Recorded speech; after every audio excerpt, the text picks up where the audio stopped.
So 2 weeks ago, we started a lesson called FYP for your person. And the idea of this lesson was really to encourage us as you go back to school to reconnect with one person that you can reach with the gospel. We, a lot of times, I don't know if you're like me, but a lot of times when I think about God's commission or God's calling on my life, I get overwhelmed because I'm like, we're supposed to reach the world with the gospel. And so it's just like, how am I going to reach all of these people? Or how am I going to change the world? How am I going to change my school or my sports team? When we don't really need to look at the task before us as changing a whole body of people. Just trying to make an impact on one person's life. Just start with one. And so we're kind of running off of the North American Mission Board, Who's Your One emphasis that they've been encouraging. Our church started this at the start of the year. Starting August 1st, we started the Who's Your One student devotional on the Bible app, the YouVersion Bible app. So if you maybe haven't started that or you've gotten behind, get your Bible app out. Search under plans, Who's Your One student edition. And it's just a daily devotion. It doesn't matter if you got behind, you can start today and start reading it. And it's just a little 5-minute read total of scripture that it gives you there and a little devotion that it gives you there. It's a great daily thing that you can do. And so we talked about 2 weeks ago, last week we supported our children's ministry and their program that they did, their musical. They did a great job. But 2 weeks ago we talked about the idea of analyzing your talents. We looked at John the Baptist. We looked at how he was called to go before Jesus to kind of spread the word, pave the way. This week we're going to look at the idea of across the table. Across the table. We're going to be in John 1:43 to 51. And so we're going to start out tonight this across the table talk with this question. I want a little bit of feedback from you. The question is this: who is someone who has helped you out? Who's someone who's helped you out? There's a new guy on our cross-country team named Tyler. He's not actually part of the cross-country team because he already graduated college, but he's helping us, and he runs with me. Yeah. Because he's a lot faster than I am. So yeah, maybe in cross-country, in anything, especially sports, like you're not going to get better if you're constantly playing with somebody who's worse than you. Like, they're going to pull you down. You're not going to have to run faster or push harder. Like, it's always good if you're trying to work out and get stronger to work out with somebody that's stronger than you. If you're trying to play a sport or run, it's always better to run because they help you out. Like, if you were beating everybody in your team, like, what's the drive to push yourself? But having Tyler there. Anybody else? Who's somebody that's helped you out? You and Matt last night in the gym? Yep. Again, working out, your pride goes all the way when you're under the bar trying to bench press and you're squealing because you can't push it up. There's no pride in that. Anybody else who's helped you out? Maybe your parents, grandparents, friends. All my friends in schoolwork. Yeah, friends doing schoolwork. All of us, we've gotten to where we're at in life. Yes, by our own determination, our own desires. But all of us, whether we want to admit it or not, we have all gotten to where we have been, and we're all, your futures really depend on people helping you out. People just reaching across the table and making an impact in your life. I know that for me, I've had a lot of people who've helped me out through my life. There were small group leaders who poured into me. We had a Sunday night guys group where sometimes there would be me in there, me and the teacher, and sometimes there'd be 5 of us in there, but we never had more than 5 or 10. But every Sunday night, whether it was just me and the teacher or whether there was 10 of us, there was a man in my life who poured into me every Sunday night. And we talked about the Bible. We talked about just life lessons and all kinds of different things. I've had, my parents that's helped me out, my grandparents. I've had people in this church that whenever I, first was getting into ministry who kind of was very gracious as I was trying to figure out leadership and things like that. Mike, our Sunday school teacher for the 12th grade, he helped me out whenever I was first moving here and let me rent out his basement. Broke college kid trying to get on my own 2 feet. So he let me rent his basement out. So where you've gotten in life is all about, really And I think a big part is acknowledging how people have helped you get where you are. But the truth is, you can be that person for other people. You should be that person for other people. You should be a person that helps people out. And, our mission statement in our church is to take the gospel across the streets, across the states, and across the seas, because every life matters. And one way you can do that in your school is to go across the table. Go across the lunch table. Go across the table in the schoolroom or whatever. And let that be your mission field this semester. Your school. Right across the table. We're not necessarily talking about lost kids in China or Africa or Canada or the Western United States. We're talking about kids that you see every single day, right there across your table. If we join together, and so last week, the analyzing your talents was this idea of the calling God's placed on your life. Across the table is more this idea of cooperation, and how when we work together and we cooperate to take the gospel, people's lives are changed. We're going to see this story of Philip and Nathaniel, where they are called to follow Jesus. And we're going to see some principles for this story tonight to see how we can go across the table just like Philip went across the table to Nathaniel, and how people's lives can change because of that. So we're going to be in John chapter 1, verses 43 through 51. The verses will be on the screen for you to follow along as well. It says this: The next day, he decided to leave for Galilee. Jesus found Philip and told him, "Follow me." Now Philip was from Bethsaida, the hometown of Andrew and Peter. So Philip found Nathanael and told him, "We have found the one Moses wrote about in the law, and so did the prophets, Jesus, the son of Joseph, from Nazareth." "Can anything good come out of Nazareth?" Nathanael asked him. "Come and see," Philip answered. Then Jesus saw Nathanael coming toward him and said about him, "Here is a true Israelite, no deceit is in him." "How do you know me?" Nathanael asked. "Before Philip called you, you were under the fig tree. I saw you." Jesus answered, "Rabbi," Nathanael replied, "you are the Son of God. You are the King of Israel." Jesus responded to him, "Do you believe only because I told you I saw you under the fig tree? You will see greater things than this." Then he said, "I assure you, you will see heaven opened and the angels of God ascending and descending on the Son of Man." We're going to see 4 things tonight on this idea of for your person and going across the table. The first thing we see is the decisions to be made. The decisions to be made. What is your process in making decisions? Do you have a process? I'm a person, I think of processes or of doing things. I have to write it down.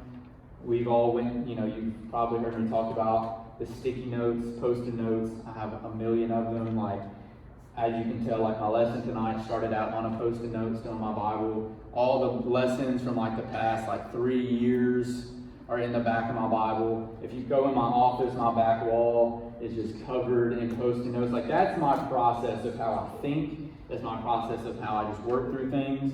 There were 3 Post-it notes that didn't make the cut, which is kind of sad because I still have scribbles on this one. So you just imagine my brain was even worse than this 2 or 3 more times before this was the final draft somehow.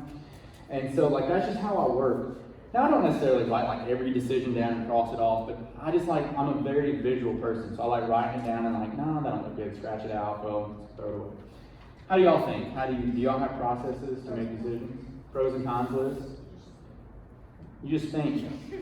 Dakota's Luke is just think, dude. Just make a decision already. Just do it. Just jump right on in. Don't even think. Just when something happens, just some of you, if I were to say, "What are you doing Saturday?"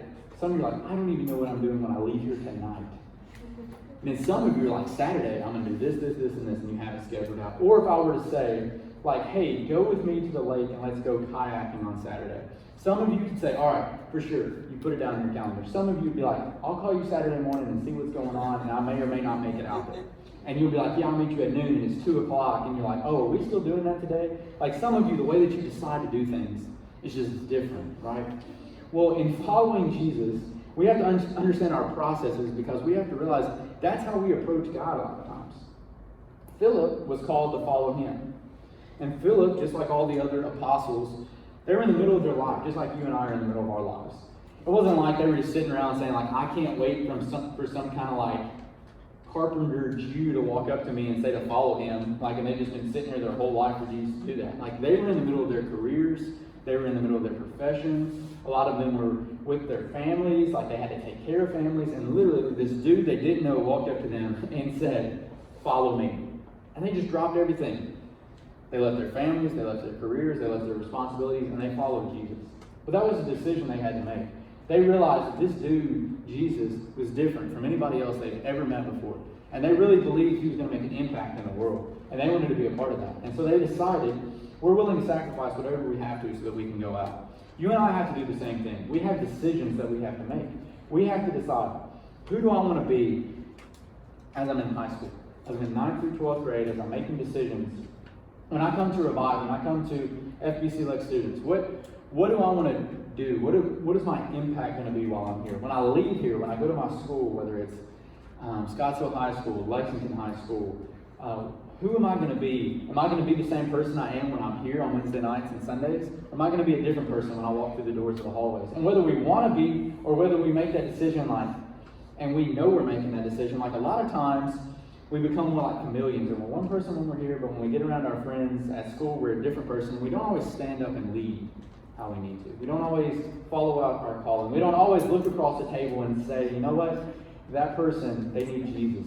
And so I'm going to decide to somehow share the gospel with them today. But there's decisions. And just like Philip decided he was going to follow Jesus, so you and I have to decide. But it didn't just stop there. There wasn't just a decision to be made. But there were doubts that were voiced. The doubts that are voiced. Now, Philip was all in. Philip was all in to following Jesus. He decided that. But then he got to Nathaniel. And Nathaniel was like, kind of like we are about the north. Like, is there anything good that can come out of the north? And then we're like, well, Alex is here and Kirsty, so I guess there's something good that can come out of the north. But just like we would say probably something like that, being from the south, like, can anything good come north of the Mason-Dixon line? Like, probably not. Like, that's how Nathaniel was like, can anything good come out of Nazareth? Like, you say this dude Jesus, the son of Joseph, the carpenter, is going to come and change the world, but really, can anything good come out of Nazareth? Like, is that really a thing? He doubted it. He doubted whether this guy was legit. He doubted whether he was really going to change the world. He thought he was just some regular guy who had fooled a lot of people. And he had a lot of doubts. And you know what? You might be sitting there with some of those same doubts tonight. You're like, Ryan, you keep saying these things. But you're a pastor. You spend your time in church. And I'm the one who's going to school day in and day out. I'm the one with my friend group and my family. And it's just hard. And I just doubt if I truly give my life to Jesus, he'll be there for me. Because you don't understand the pressures that I go through at home, my home life that I have, how difficult it might be to relate with my siblings or with my parents. Some of you have great home life, some of you don't. Or you don't, Ryan, you don't understand what it's like whenever I go into the hallways and the pressures that I feel, the social pressures to fit in or to be cool or to be popular or to be liked or just not to get picked on. To want to be more than a person who just blends in. You want people to recognize you. You want people to know you. You want to know that you have a place. You want to succeed. You want to do well in school. You want to do well in sports. And honestly, you probably have doubts on if I truly stand up and I say, I'm going to make a difference this semester for God.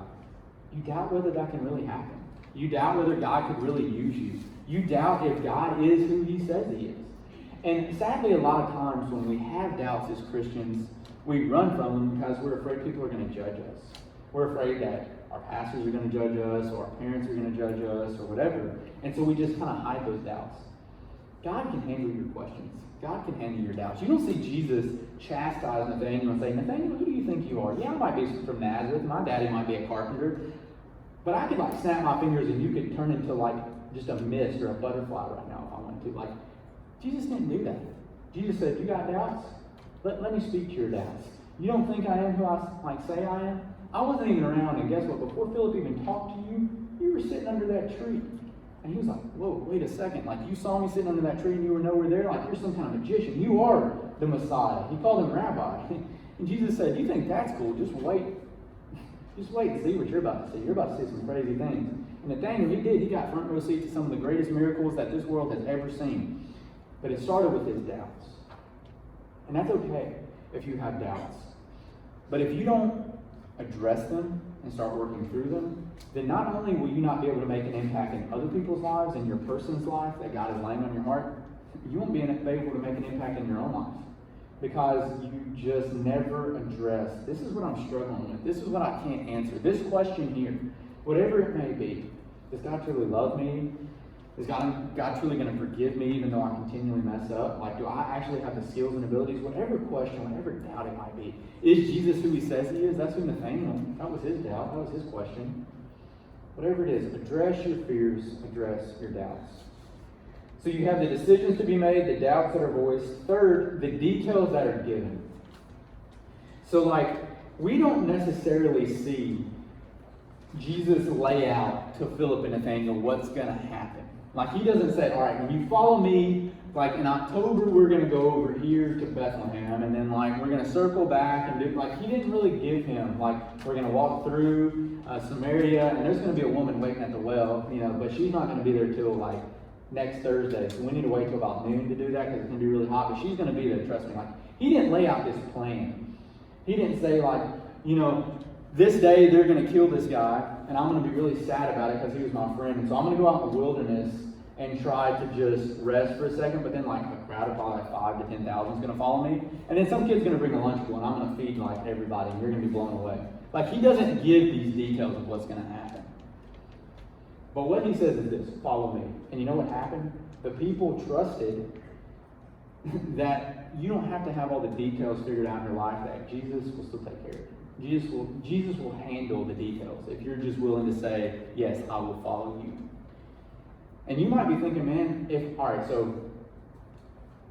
right, I have a decision I have to make, and I have some doubts, but I'm going to follow him. But what are these processes? Again, I'm a person of process, and I like to number out, like, this is what I'm going to do, 1, 2, 3, 4, 5. Like, this is what I want. This is how it's going to go. Like, when we have events, like, all right, this is the schedule of what the weekend's going to look like. Like, when we plan a service, like, we're like, okay, we're going to have the countdown that goes, that's going to go into the game. And after the game, we're going to sing 2 songs. I'm going to come up and pray. We're going to dismiss. Like, we have a process. We have a thing. And we want those same things, those same processes to happen. Maybe tonight God is just telling you, first process, trust me, truly follow me. Start working through the things in your life. Repent of some sin that you may be going through. Start answering some questions of doubt you may be having. Step 2, fully surrender. Stop holding back. Step 3, find somebody that I'm calling you to make an impact of this semester. Who's just like one person, not the whole, just one person you can pour into, one person you can start inviting to church. We all know. 2 weeks ago, we raised our hand. Who in here knows somebody who doesn't go to church? I already get you to do it again. All of you. I know every single one of you has somebody that sits across the table from them, that sits across the room from them in school, that they know, or they might not know, but they have a pretty good indication on, I really doubt that person goes to church. You can just start investing and pouring into them. We're really nervous about the details. But just like Jesus blew Nathaniel's mind with something so small, like Jesus could have been like, you'd like think that's impressive, like horse, like he could have done anything. But all he did was something so simple, like you were sitting under a tree over there. Jesus will blow our minds with the details when we just start giving him our lives. You'll start saying like, wait, what? Like you opened that door and I was able to do that whenever I like surrendered? Like I said, God, here I am, like I'm willing to do this. And then like Thursday at school at lunch, somebody was like, hey, what about like, do you go to church anywhere? Like, hey, what, like, it's crazy. Like when we fully surrender, God will open those doors. Like God doesn't like try to hide his will for our life. He wants you to see it. He wants you to make an impact. You just have to be willing. So the details that are given. Lastly, the difference you will make. The difference you will make. On Wednesday mornings, I meet together with a couple of men in our church. We have an accountability group. We've been walking through a Max Lucado book. And today, it was talking about how we have the opportunity to go on other people's behalf to God. And it was talking about how God listens to us. Like not only does God act, but God listens. Like the creator of the universe hears our prayers. He hears our concerns. And then it said that like literally actions from heaven come when we're willing to voice our prayers and petitions to God. which is kind of mind-blowing if you think about it. Like, just like the men who brought their paralyzed friend to Jesus, cut a hole in the roof, lowered him down, and Jesus healed him because of their faith. Like, they physically brought him to Jesus and he was healed. We can spiritually go on people's behalf, praying for them, sharing the gospel to them, and it literally changes their life. We get the opportunity to be a part of that. That's pretty cool, right? Like, not only do we have the opportunity to be in relationship with the creator of the universe, but we have the opportunity to change other people's lives because we introduce them to Jesus. And not only that, we pray for them, we share the gospel with them. And again, like we said a couple of weeks ago, like, your responsibility is not to save anybody. We can't. We don't have that power, we don't have that authority to save anybody. But what we're called to do is to just share that gospel seed. And you will make a difference. When you start sharing the love of Jesus to your friends, to your family, to your school, you will make a difference in somebody's life. And if it's nobody else outside, it'll be a difference in your own life. Jesus will start changing you. He'll start growing you. He'll start maturing you and molding you and shaping you. I truly believe that if just even this small number that's here tonight decided, I want to make a difference in my school with one person, whoever that person is, like, I would encourage you at the bottom of the sheet, what difference do you want to make this school year? Man, write the initials of somebody. Write one letter of their name just to remind you, who is somebody God is calling me to make an impact with? I've talked about, there were times whenever I was in high school that I killed it, and there were times in high school where I feel like I was killed. Like, I royally blew it. I screwed up. It's just a miracle that God still was willing to use me, because I was just dumb. I just did dumb things. Like, you've probably been there. You've done dumb things. But like and like we've talked about this, like missed opportunities and stuff, but like in my high school, from freshman to senior year, like it flies by. Like the seniors in here, who were the seniors that we had? A few. Like, how fast did high school? Like, did it not just seem that like 2 weeks ago Journey about broke my nose? Like, eyeing me in the face right here? Like, that was like 6-7 years ago that she almost, like, she did that. For you who haven't seen it, maybe we'll find that video. Like, her first Wednesday night up here as a 7th grader, we were like, oh, new 7th grader, you get to pie me in the face. She almost broke my nose. Like, I feel like it was a month ago. And that was 6 years ago. Like, she crushed it. Like, the crust of the thing turned into powder. Like, it was. Should have got a softball player. I should not have got a softball player to find. But like, it flies by, right? And so in that, with it flying by, like, there's so many pressures and there's so many things. But one of my, like, as quickly as my 4 years went by, there are things that I look back on, and people, and you've experienced this, but like people who you just feel like you've missed opportunities that were literally sitting across the table from you. Like, and I've shared this with you, but from my freshman to my senior year, we had like 12 people die in car accidents. From my freshman to my senior year, 12 to 15, something like that. And there are 3 specific out of those 12 to 15 that really hit me. One was a guy that I grew up with, played ball with my whole life.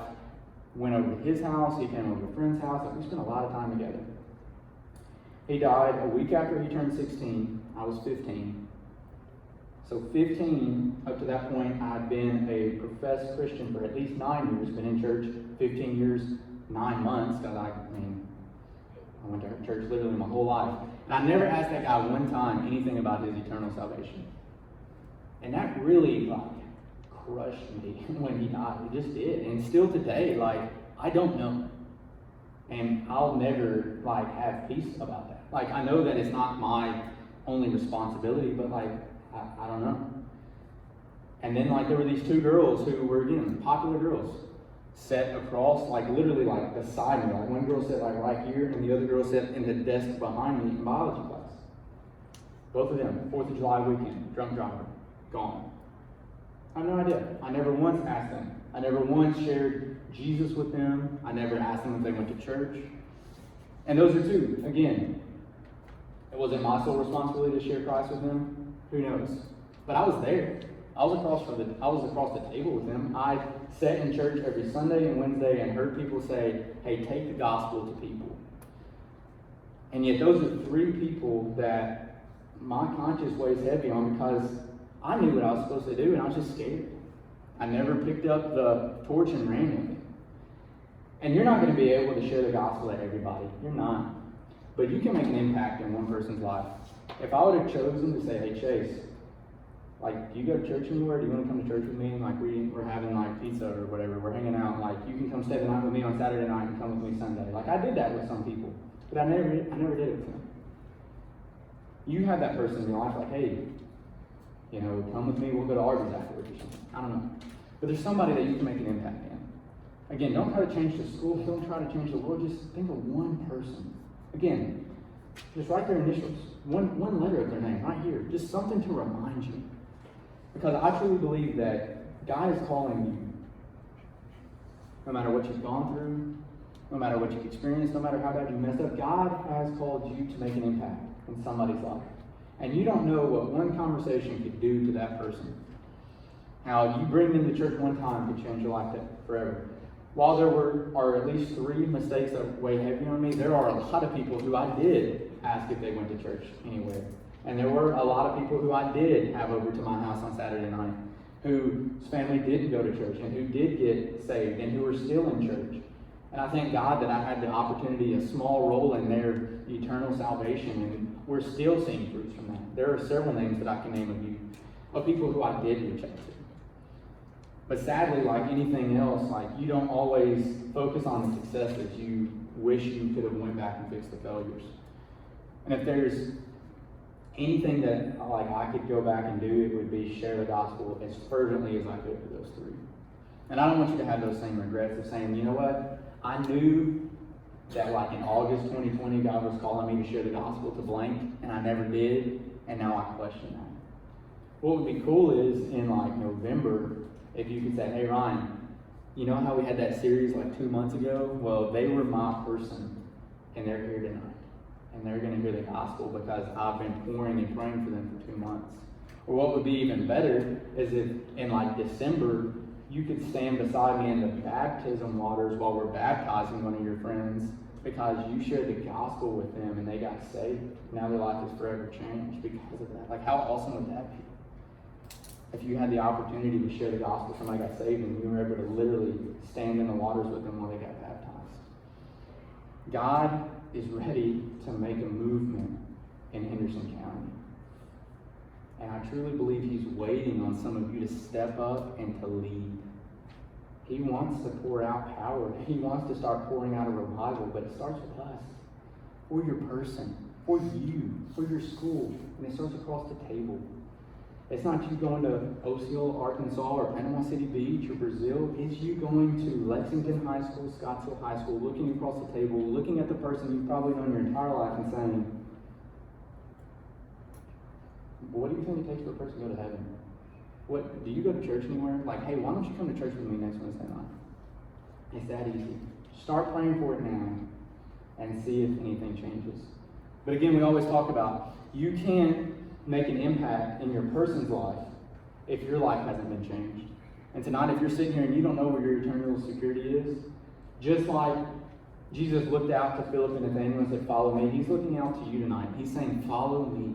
He wants to have a personal relationship with you. He wants to hold He wants your eternal security to be known. If you don't know what that is, the band's going to come up. They're going to play this last song. Find one of our leaders. We'll be standing around. We'd love to talk to you. We're not going to embarrass you. We're not going to stand you up in front of everybody. We just want to have a conversation. If you're one of those persons who maybe had doubts, we talked about those doubts, you just want to ask some questions. Again, we don't have all the answers, but we can work through it with you. This will literally be an altar tonight where you can socially distant, come up and pray. Or maybe you just sit in your chair. I would encourage you, I'm going to pray for us at the end. Sit there and pray and say, God, who is my person? And help me make an impact to that person. God wants to make an impact in Henderson County. He wants to do it for your person. He wants you to do it across the table.